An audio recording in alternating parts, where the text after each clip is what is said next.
What's going on, guys? My name's Cliff, and this is another episode of Unpack That Bowl, the show where we take a deep dive into pop culture. On this week's episode, we're going to be looking at some of the worst messages from Disney classic movies and the supposed good messages that they were trying to give us. As always, guys, if you like these videos, give me a thumbs up and subscribe. Number 5, Cinderella. Cinderella is forced by her bitchy stepmother to clean the house from stem to stem every day. The only thing that prevents her from offing herself is the belief that someday her dreams will come true. One day, Cinderella plans to attend a ball thrown by the prince, but the fact that she is a cutthroat bitch for her stepmother completely slips her mind, so she's forbidden from going.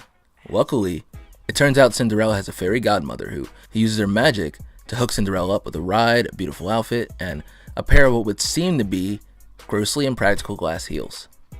At the ball, Cinderella uses her innate flirting skills and rocks the prince's world, to the point that the next day, the prince would whisk her away and make her his princess. The supposed message here is that dreams do come true. The actual message here is that if you just simply wait around long enough, the universe will just hand you things. No one is denying the fact that Cinderella's life was one big shit stain, but in her state of mind, she actually thought that her dreams would just sort of happen if she sat around being miserable long enough. It really never occurred to her that she had the ability to tell her stepmother to go fuck herself. Instead, she kept scrubbing floors and believing that if she continued to wish very hard and take absolutely no action, everything would just fall into place. And by golly, what do you know? She gets a fucking kingdom out of it. So don't worry, girls. Your fairy godmother will whisk a man into your life that'll give you your own kingdom. Number 4, The Little Mermaid. A little mermaid named Ariel dreams of living her life on shore and finding her true love. Well, a clearly evil sea witch named Ursula offers to give the naive mermaid legs in exchange for something she probably might need in the future: her voice.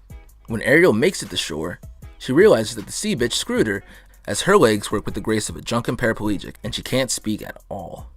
So now she must make Prince Eric fall in love with her while appearing to be mute. By some miracle, the prince takes the bait again, but then Ursula goes after the couple. The prince is forced to kill Ursula by stabbing her with the ship, and as a result, Ariel gets both her legs and her voice. The supposed message here is that true love conquers all, right? The actual message, though, is that, a little compromise with evil is okay, as long as it all works out in the end, right? Ariel loved to sing, and she did that pretty damn well. But she wanted to live on shore and find love so bad that she made a deal with the devil, and she sells her beautiful voice, or soul, so to speak. And guess what? It worked out! Sure, the writers threw in some complications in the form of Prince Eric having to send Ursula straight to Disney hell, but the fact of the matter remains that Ariel would have never gotten to meet Prince Eric at all had she not compromised with the evil queen. So she made a figurative deal with the devil and got everything she wanted, and she came out completely unscathed. So hey, if you have to sleep with an acting director to land your dream role, none of that'll matter once your dreams come true. Number 3, Beauty and the Beast. After a spoiled prince pretty much tells an old beggar woman to fuck off, he's transformed into a beast, and it turns out the beggar is an enchantress. And she makes it clear that until he learns to love and is loved back, there will be no ladies in his life, and it's just going to be him and his hand for a very long time. And his talking silverware. As luck would have it, there happens to be a woman out there named Belle, and she has a heart big enough to share with unfortunate looking people such as Beast. And she's not too bad looking herself either. When their father is kidnapped by the Beast, Belle offers herself in exchange for his freedom. Again, against all odds, they fall in love. The townspeople snap and they try and kill Beast, but because Belle admits that she loves him, the Beast turns back into a man, and the two live happily ever after. So, the supposed message here is that you treat others how you want to be treated. But the actual message here is that underneath an abusive exterior, there's a loving heart, just waiting to share that with you. You just gotta get down to the layers. First of all, Belle was a prisoner in the Beast's fucking castle, and nothing says I love you like house arrest, right? So secondly, Beast wasn't exactly whispering sweet nothings in her ear. The Beast hurled insults at Belle at every chance he could get, and he even came close to pimp slapping the shit out of her on more than one occasion. But she ignored all that unimportant trivia because the beast had a loving heart. Sure, he gets angry sometimes, but that's just how he is.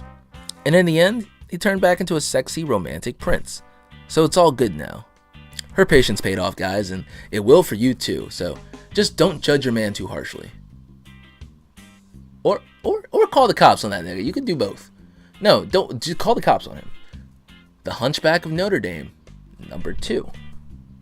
The star here is Quasimodo, and he's born with a hunchback and a face that only a mother could love. Too bad his mother gets killed by an asshole named Frollo.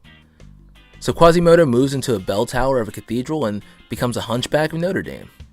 He then winds up in a love triangle with a gypsy named Esmeralda and the aforementioned Frollo. When Frollo is spurned by Esmeralda, he tries to burn her at the stake. Quasimodo comes to her rescue, and after that, the twisted, malformed freak is able to go out in public without people pointing and shaking their fist at the sky like, "Why, God, why?" Quasimodo and Esmeralda get married, and oh, no, wait. She winds up with some other dude? Okay. So the order goes, handsome guy, then a goat, and then it's you, Quasimodo. That's my bad. So the supposed message here is don't judge a book by its cover. But the actual message is that the ugly guy just doesn't get the girl. Doesn't matter how devoted and how awesome he is. It just doesn't work that way.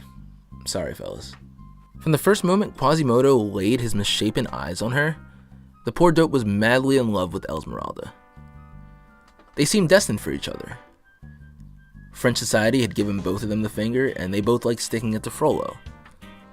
But just as Quasimodo was starting to feel good about himself, Esmeralda meets another guy, the dashing and completely non-deformed Captain Phoebus. And who in their right mind would pass up tall, dark, and handsome for short, pale, and abominable? Quasimodo ends up alone while Phoebus and Esmeralda make some sweet, sweet gypsy magic. So basically, to all you ugly guys out there, yes, your heroism is greatly appreciated, but unfortunately, we just can't have you guys infecting the gene pool. That's what Disney tells us. After his mother gets capped and is presumably turned into a tasteful wall ornament, a little fox named Todd is taken in by an old woman to be raised on a farm. Todd eventually meets a hunting dog named Cooper, and the two hit it off. Todd thinks the two will be friends forever, but over the winter, Cooper leaves on a hunting trip, and when he returns, he's a full-fledged fox-killing machine. When Todd goes to see Cooper, he's attacked by Chief, Cooper's mentor. Chief gets injured, and Cooper makes it his mission in life to see his former friend Todd meat packaged. You can get these hands on sight, Cooper says. Cooper and his owner eventually find Todd and try and take him down. When a bear jumps into the fight, Todd saves Cooper and his owner. So they decide to call a truce, and the two go their separate ways. The supposed message here is that even though we're different, we can all get along, right? And by get along, we mean don't kill each other. Because the actual message here says that you can't live together, you guys are different races. What? Our fox and hound find their long friendship thoroughly obliterated, and they end up trying to kill each other. Only after the member of the pursued and persecuted race does a favor for his oppressor, when the hunted saves the hunter's life, does the hound grant the fox permission to continue living. But not as equals. The hound returns to his home with the humans, and the fox returns to the wild without his mom. This is how we will heal our racial and social economic differences, by separating ourselves and going to our own worlds. If only we could initiate some kind of segregation where all of us could be with our own kind, none of this unpleasantness would happen. Thanks for showing us the way, Mr. Disney. So maybe I'm wrong, and maybe those stories don't have the message I pulled out of them, but I think they do. So let me know what you guys think. Let me know which one of your favorite movies has some really bad hidden messages. Thanks for watching, guys. As always, I'm Cliff. And this has been Unpack That Bowl. Bye.